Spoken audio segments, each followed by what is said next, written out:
Smoke wreathed the castle ever free like fog. Even when it dissipated, the smell remained. After the crowd had funneled away and scattered back to the jobs and guest quarters, it was discovered that Starsworld had once again vanished. Most wondered wherever he had teleported himself away from the same way he had arrived. Of those, almost all agreed that he would have had stayed, regardless of his rudeness in leaving so soon and without warning.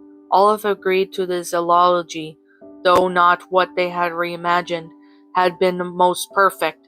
No pony would ever forget the day they had said their first goodbye to a founding pony, and also seen the flaybled Starsworld, the bearded in the flesh.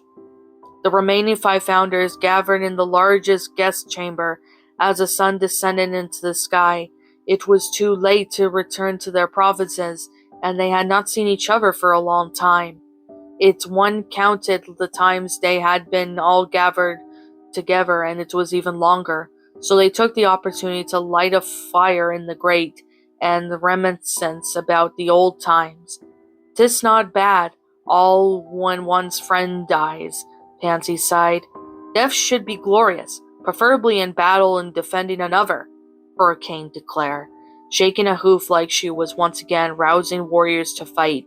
She sank back in her chair, her old bones creaking nearly as much as the wood.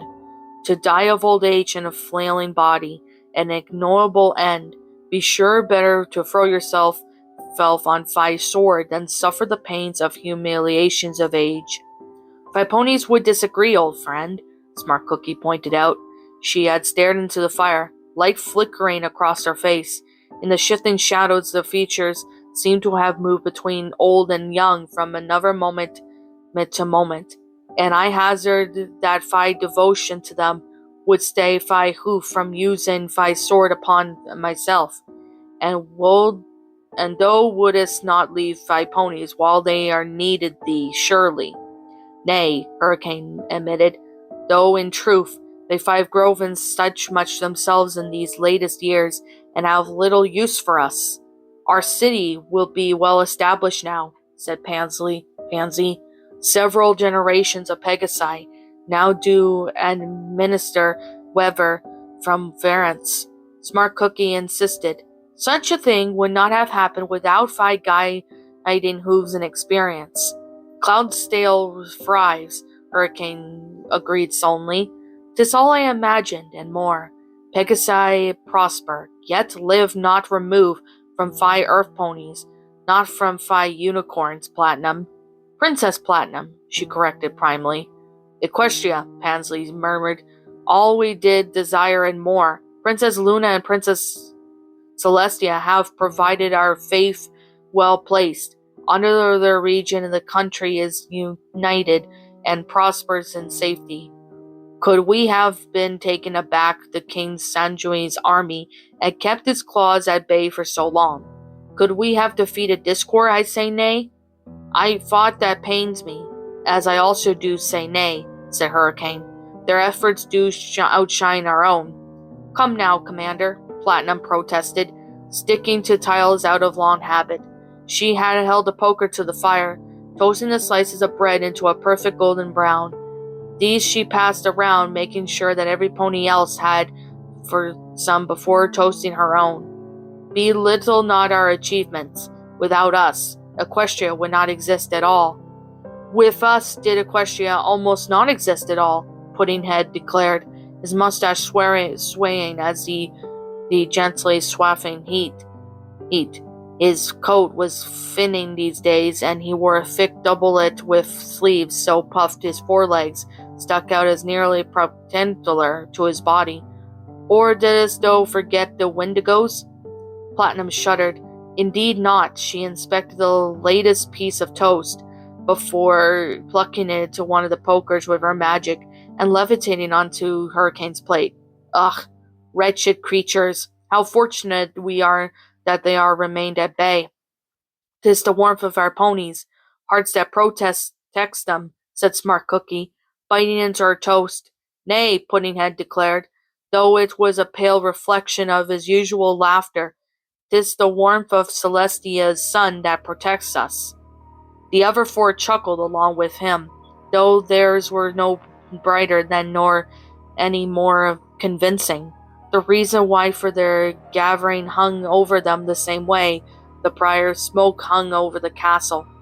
Clover was the best of us, Smart Cookie said abruptly, and so forcibly that no pony present doubled her words.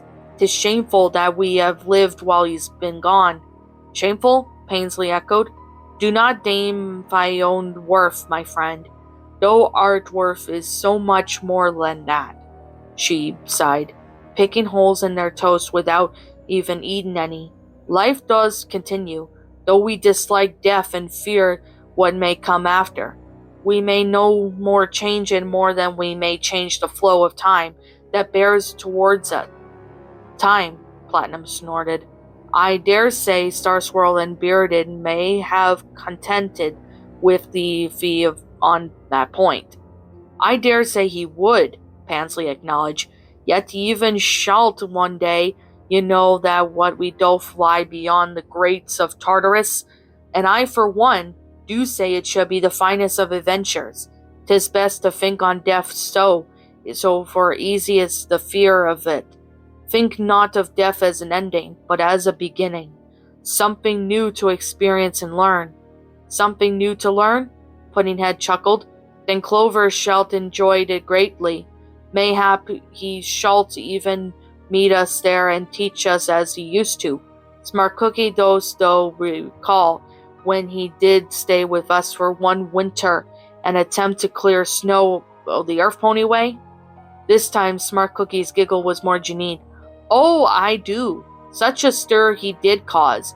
I recall how stern I was with him for using my magic. My face would have put to flighting a dozen of Wyverns. Yet, as my sides did fairly split from laughing as his rump did not just jut from the blanketed snow. I do recall his attempts to blow glass," Platinum said wistfully. "Many years did pass between our first farewell and our second hello. Eucornia already held its rupture for fine crafts in metal and glass. Clover brought with him strong spells for weaving any material, which my ponies still use to make Pegasi armor. Hurricane Clover did try his hoof at blowing glass, and fair exploded it, but with a tiny brown veil to show for it. Methinks my mouth is better made for casting spells and eating. He did say unto me." She smiled to herself. "I possess that file still. I shall treasure it. It's always now." "Clover did cast a spell to walk upon the clouds as any Pegasi may," Hurricane muttered. "I confess when I saw him prance upon him like a giddy foal, and gland in my heart. I do almost wish any pony could cast such a spell and visit Cloudsdale to look upon its glory." He smiled fiercely, in a way that might have been intimidated her companions if it had not been for her so well, almost. Puddinghead looked up at the goblet that he drank and he had placed on the floor while he ate. Swallowing his mouthful of toast, he raised it high. "To Clover may have ever been in our hearts." The others did likewise. To Clover. Unbeknownst to the occupants of the nostalgic chamber, things were about afoot when they were about to shatter their world forever. Far away in the distant mountain range, a pony appeared in a flash of magic. He looked around, pawed at the split in cliff and face behind some old ruins, and vanished again in a second flash. What's up, my pretties? It's the Lion Queen here. I want to appreciate you all for tuning into this video, and I do appreciate you guys supporting my video by giving this video likes and stuff. If you really enjoyed this video, be sure to leave a like, comment and subscribe if you're new, ring the bell for notifications to when I upload so that way you guys will get updated for whenever I upload.